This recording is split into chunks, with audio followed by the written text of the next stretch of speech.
baby. My mama told me, son, always be a good boy.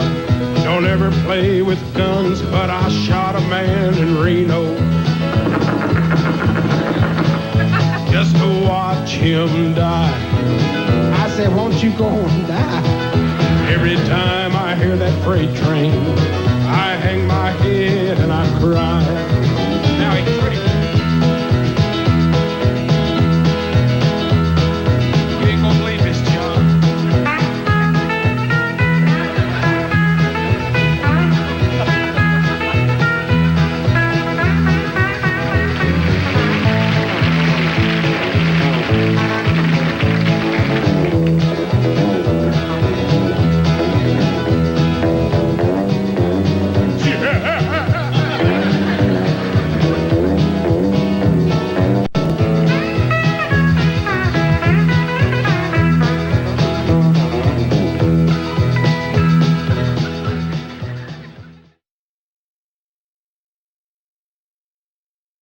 Hey, what's going on, everybody? Welcome back to the channel, K3 in Kansas.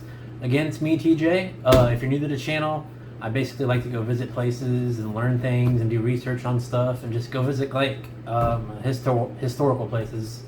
You know, whether it's like sports history, oddball stuff, famous or notable celebrity graves around my area in the 4-state area, and go to museums and things like that and learn stuff and see cool stuff. So that's basically what I like to do.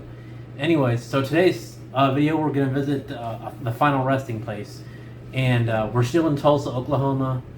We went down there and we got some pretty good stuff.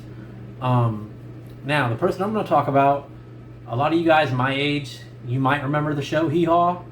I remember it quite well. I used to watch it with my mom religiously all the time.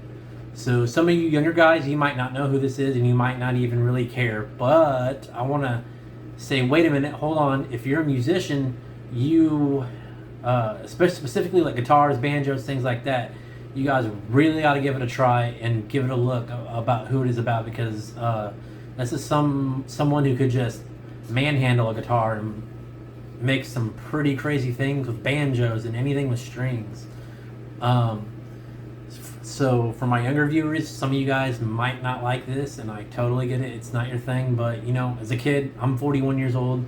I remember watching reruns of Hee Haw with my mom on the country music channel back in the day. I think it was, wasn't it the Nashville Network or something like that? TNN, something like that. Anyways, before it was all CMT. Some of my older viewers, you might already have an idea who I'm about to talk about, and we're going to be talking about the great Roy Clark. Now, a lot of you guys are going to know him from Hee Haw, but he was actually a pretty well-known guitar player and a well-known musician. Born in Virginia, but he's actually buried in Tulsa, Oklahoma, because he moved here and he felt more welcomed, he said, in this city than he actually did in his hometown. So he moved to Tulsa and lived here in 1977, I believe it was. So we visited him. So I wanted to give you guys just a little bit of a history about this guy. So some of you younger viewers, if you don't know who he is, you can get an idea of just how accomplished this gentleman was. And for my older viewers, you probably know because I remember this man from Hee Haw so well. He was a really funny guy, very talented too, honestly, guys. You got to look him up on YouTube and watch some of his guitar playing videos and videos of him playing with celebrities. He's very good, and I mean that, very good. Mrs. Cannon, may I say you look mighty spiffy tonight.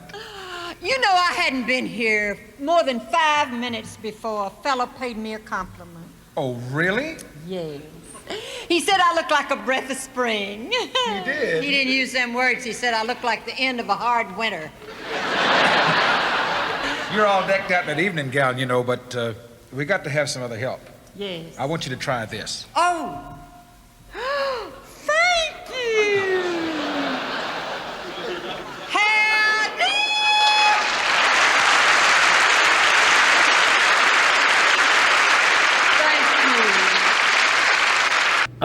So anyway, yeah, I want to give you guys some information about him before we go out there and visit his grave and his final resting spot.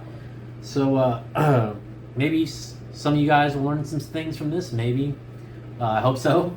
Not Ray. Why was I thinking Ray? So Roy, he was born in April 15th of 1933. Again, he was born in Meherrin, Virginia.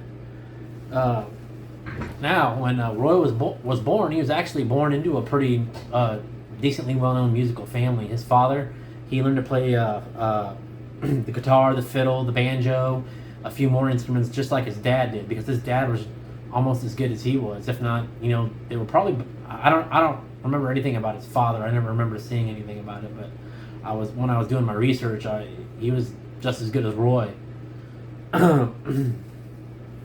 Now, after Roy started learning to play guitar and all this, he started playing with his dad. The two performed together quite a bit while Roy was younger.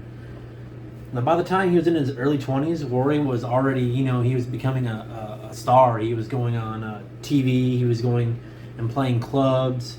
He was touring with Grandpa Jones, which is another character from Hee Haw, if you remember him, the old man with the hat, the corncob pipe, I believe it was, and the circular glasses. Yeah, he was one of my favorites from Hee Haw when I remember watching it. Watching it with my mom was Grandpa Jones, Minnie Pearl, and then there was always Roy Clark, and there was others that were funny too. But I just it's been forever since I even watched it. But yeah, I remember those were my favorites. Was Minnie Pearl, Grandpa Jones, and Roy Clark. I thought they were all hilarious. Minnie Pearl with her price tag on her hat, and she would go and yell, "Howdy!" Yeah, remember? Yeah, she was funny. But yeah, so he also he worked briefly when he was younger on a TV show with Hank Williams Sr., which was something I found really intriguing because I didn't know that. And, I'm kind of a big Hank Sr. fan myself. I grew up, my mom's music was like Patsy Cline, Hank Sr., Roy Clark, George Jones, all that old school country, and I love it. I love it to this day. I'm not even going to lie. But again, I like a lot of music. So soon after, starting that show with, let's get back on track here. Sorry, guys. So after he was on the show with Hank Sr., he was appearing on Connie B. Gay's Local Town and Country Time radio and TV broadcasts, which I've never heard of that, and that was kind of interesting to learn too, as well as concerts that Connie promoted. Now, I don't know a lot about Connie B. Gay. The name's not familiar to me, so some people it might be, but something I need to look into. But so in the 50s, he started having appearances on Arthur Godfrey's Talent Scouts. And he was also in a show with George Hamilton, and that began to build Roy's reputation even more. When Roy joined Wanda Jackson's band in the 1960s, he became the leader of the band. And, his career just started to go off more, and he started to begin getting more bookings. He was making big appearances in like Las Vegas, Lake Tahoe, in the casinos and the big rooms in the casinos, Lake Tahoe and Atlantic City. And that's when he started getting phone calls from Johnny Carson, and he started going on to the Johnny Carson show, and he made several appearances, and I believe he even guest hosted a couple of times. And then he also guest starred on the Beverly Hillbillies. He played Cousin Roy and Mama Roy, or Mama Roy, I think it was, wasn't it? I can't remember that episode. I remember the episode, but I don't remember what his name was. I know he was Cousin Roy. Now, some of his popular songs that some of you may have heard, may not have heard, have been Yesterday When I Was Young. He wrote I Never Picked Cotton. He wrote Thank God and Greyhound. And Malawina is how I believe he says it, if I remember right. I haven't listened to that one. In 1969, that's when CBS decided they wanted to launch a comedy country sketch show, which you know what I'm leading into right now, titled Hee Haw. Now, they cast two hosts, and Roy got one of the co-host spots, and then the other one went to Buck Owen. If you guys remember Buck Owen, he had always wore the like the nudie suits, like Hank Williams would wear, that had the bedazzles, like not bedazzles, I don't know. It was jeweled, not bedazzled. I don't mean to offend anybody by that, but the jewels on them, nudie suits. Well, they were chosen as the co-hosts, and it also starred Grandpa Jones, like I've said before, Grandpa Jones, Minnie Pearl, Kenny Price, and Junior Samples. Those were the other two that I remembered. I just can't remember their names.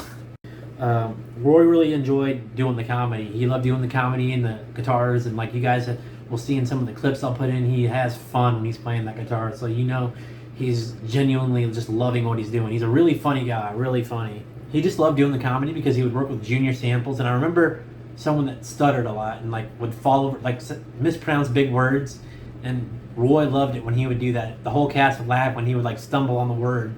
If it was too big, he would just, you know, make his own version of the word, I would say. Now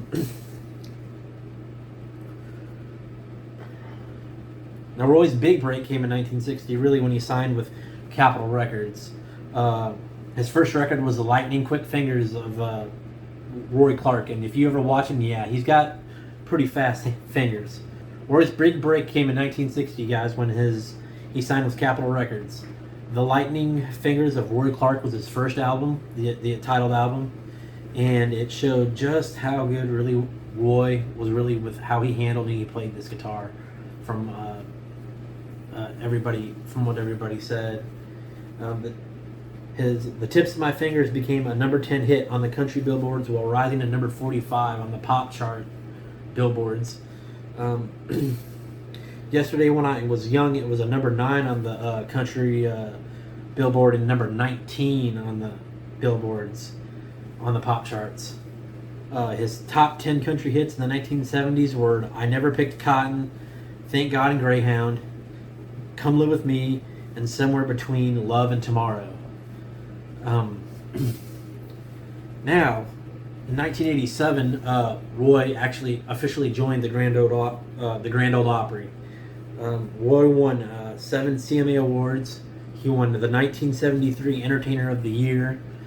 He won Comedian of the Year in 1970. He won Instrumental Group of the Year in 1975 and 1976.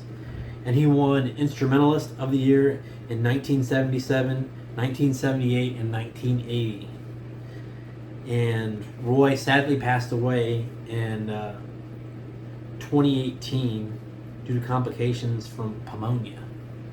And now, guys, we will head out to the old cemetery in Tulsa, and we're going to pay our final respects to the late, great Roy Clark. And guys, seriously, you young guys especially, I know it might not be your thing because it's different. It's a little bit of country, bluegrass, but please just give this guy a chance and go watch him.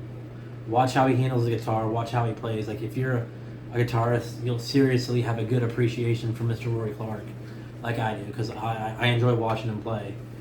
Hope you guys enjoy this video, and let's head to the cemetery.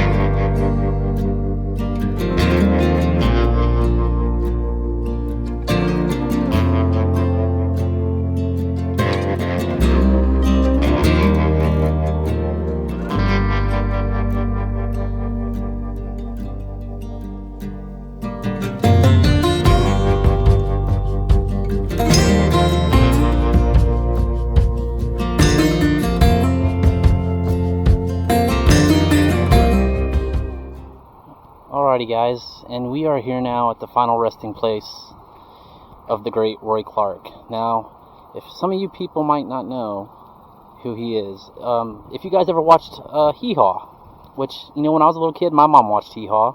I loved Minnie Pearl. I loved watching everybody on the show. I can't remember everyone, dude, because it's been... I said dude. Weird. Why would I say dude? I can't remember all the characters from that show, but I remember watching it all the time with my mother. I remember Roy Clark. He was so good with a guitar. Like, so good. And I remember him and Minnie Pearl were two of my favorites on that show. And this is the final resting place of Mr. Roy Clark. He passed away in 2018. He won so many awards, so many CMTs and country music awards that I'll be letting you guys know about all those because I'm recording this before I actually make the video, so sorry guys. But you can see there's a toothpick right there. Or not a toothpick, but a guitar pick. Why was I thinking toothpick? But yeah, he could play a guitar, and I mean he could. If none of you know who he is, look him up. He's not bad. He's great. I loved watching him play the guitar. I don't know if you guys can read this, but I'll get down here and I'll read it to you. His headstone says, "The next chance you get, do something nice for somebody. Say good day, hold the door open, and don't wait around for a thank you. You don't need it. And because of you, that person will go out and do something nice for somebody. And then that person will go out and do something nice for someone else. And this whole world can wind up doing nice things for each other. And we can be the ones that start it. It takes all of us working together to get things done. And no one does it alone. Only one did, and I'm not that strong. Let's start it. Here's to love. It's still the best. Roy Clark." That's just, you know, guys, that's a really good message. Like, really good. You know, especially during this time in the country where now we're all just so mean to each other. We bully each other on social media. You know, just be nice. You know, you don't know how bad of a day someone is having, and you don't know what's going on in their life. And you know, just a simple opening the door, thank you, or hey, how you doing? I know that from the start. When someone's nice to me, it makes me feel better, even if I'm in a bad mood. But that's a really good message from Mr. Clark, and you know, that's something I think he would say, because he was such a lovable character, a guy who always had a smile on his face on the show. I remember he was so funny. As you can see, he's smiling right here. Yeah, he was a hell of a guitar player. He's probably one of the best. At least he's probably the best country music guitar player I've ever heard, anyways. And I came out here before just to take pictures for my mom, because again, my mom was a huge Hee Haw fan, and she loved him. And this is his son. That's sad. Dr. Michael Clark. He died in 2021. But it's a beautiful, beautiful plot. He was so good. Like, I just can't describe to you guys unless you guys have seen Hee Haw and know how good he was. I'm pretty sure he's a member of the Grand Ole Opry. Yeah, he was awesome. And he was a funny and really nice guy. Just a lovable guy. You could see him on TV. He was just so lovable and always joking around and kidding with people. And I'm going to go here and pay my respect to him. I'm going to leave him a penny from me and a penny for my mom, who she's 80 years old and she's not able to really get around too good and get down here to see this for herself, which I would love for her to do. I'd love to take her to Graceland too, but... So yeah, guys, this is the final resting place of Mr. Roy Clark, one of the stars from Hee Haw, and probably one of the best, if not the best, country music guitar player, and bluegrass and things like that. I know he played a lot, but I don't remember because it was so long ago when I was a little kid and I'd watched that show, and I need to sit down and watch it again because it was a great show. It was funny. And this is a huge cemetery. So huge. And it's beautiful too. Like his spot right here, you turn around and look, and there's a nice, beautiful pond. What a great place. And Sam Kennison's buried here. I think Oral Roberts is buried here. There's notable people here in Wayman Tisdale, whom we'll be going to go visit right now. So I hope you guys enjoyed it.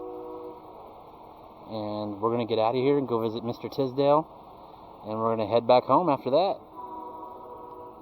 Rest in peace, Mr. Clark. You really did bring me and Mom some joy and made her laugh and smile and gave her some enjoyment, you know. So thank you, sir. And we're going to get out of here, guys.